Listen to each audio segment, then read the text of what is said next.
In this video I will tell you some simple tips on how you can save money daily or every month when you have a modest income. If you still haven't managed to make your first $1 million, then this video is for you.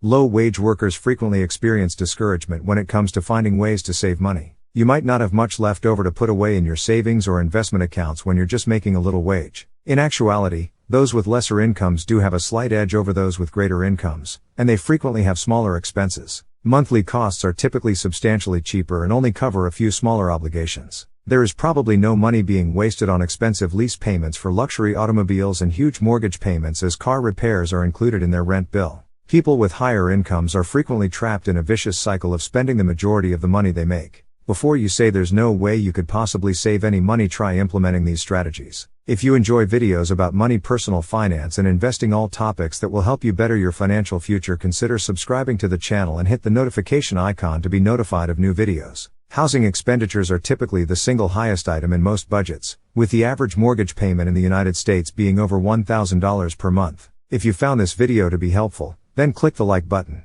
Upkeep and repairs. By limiting your housing cost to a minimal and not renting or purchasing more space than necessary, you can avoid insurance and additional housing from eating up a significant portion of your money, especially if you are in a lower income category. Spending money on a finer apartment or larger house may seem like a waste of money in the long run, but don't forget the cheaper maintenance and utility costs that are typically associated with lower priced properties. There will also be more money available for savings. If you rent an apartment, think about exchanging work around your rental for a lower rent payment. If you have the abilities, this might be a win-win situation for both you and your landlord, and most landlords are open to this kind of agreement. Additionally, you might perform yard work like mowing, mulching, and raking in return for a discount. If you get an apartment with a property manager position, you could probably pay no rent at all. Apartment building owners frequently give property managers a free apartment picture, eliminating the single highest expense of your budget. If you already own your own place, keeping angles on utility costs and cut down wherever possible. Make sure to turn off lights and appliances that aren't in use, unplug electronics that aren't in use, and adjust the thermostat so that it is cooler in the winter and warmer in the summer.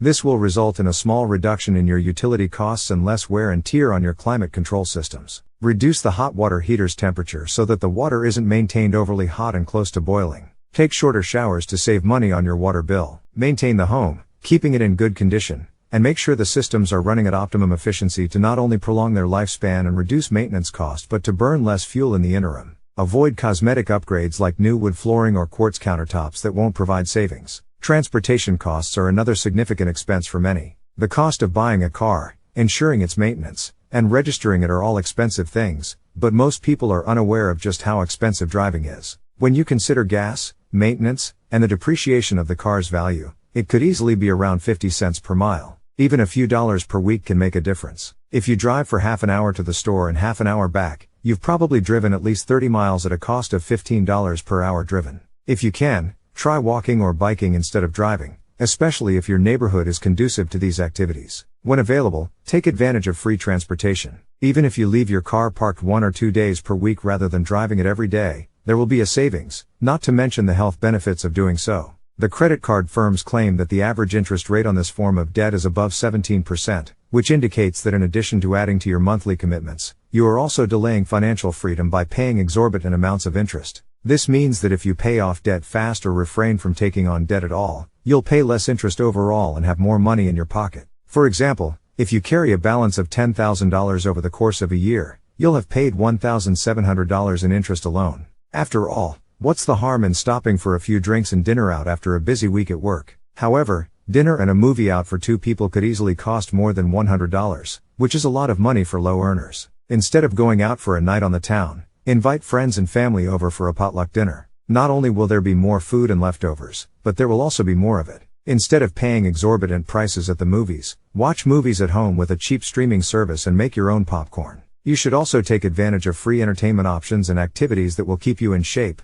like hiking and biking, and keep an eye out for local events like concerts. This may seem simple, but only buy things when absolutely required. If you have the means to occasionally splurge, budget for that spending and use discounts and bargains from websites like Groupon to minimize the expenses. Lifestyle creep is a widespread problem that might force the middle class to put in more hours to keep up with rising costs. Make a promise to yourself that you would only spend a particular amount of money after achieving certain goals. A family of 4 typically spends approximately $1,000 per month on groceries, but with careful planning, that amount may be reduced by half. Making a meal plan for the week that you'll keep to and arranging your meals based on what's on sale at the store are two strategies to save money on food that are frequently missed. You should also avoid making unnecessary purchases like soda, chips, and other junk food that doesn't add to your diet. If you have a habit that costs you money, like buying coffee every morning, you might want to give it up and put the money you would have spent on it into a savings account instead. For example, if you buy $3 worth of coffee every day, that habit could cost you over $1,000 annually. Some people smoke cigarettes and happily pay $8 per pack without realizing that just one pack a day would cost them $240 per month. It's common for people to blame smoking for their financial woes, but this isn't always the case. For example, if the cost of one pack of cigarettes per day were invested in the stock market over the course of an average working career, it would be worth well over $1 million.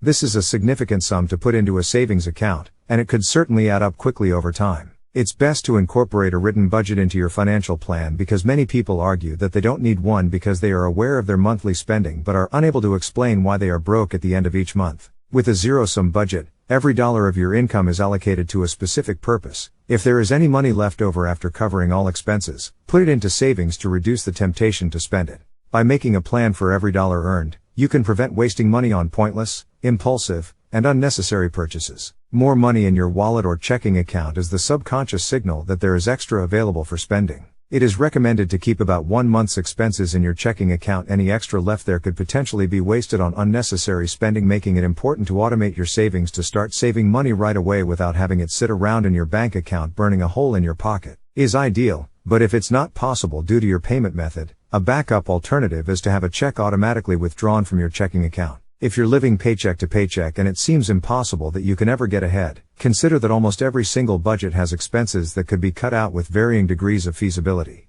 Most people who have used an automatic savings method will tell you that they simply adjust and sometimes don't even notice that they're living on a lesser amount. Coffee, smokes, lunch out, a bag of chips, or any other expense adds up, especially if you have a modest income, don't you think? No matter how small these savings may potentially be, they can add up to significant expenses over time. This is what saving money and a low income is all about: cutting out many small costs. Drink coffee at home instead of buying it out. Home-brewed coffee is an expense that could be eliminated if necessary. If having a meager paycheck makes you feel tight, keep in mind that almost everyone has some expense that can be eliminated from their budget, so it's unlikely that you're the exception. Small expenses are simple to justify on a daily basis, but these seemingly insignificant costs have the ability to add up very quickly. Do not save what is left after spending, but spend what is left after saving. Warren Buffett.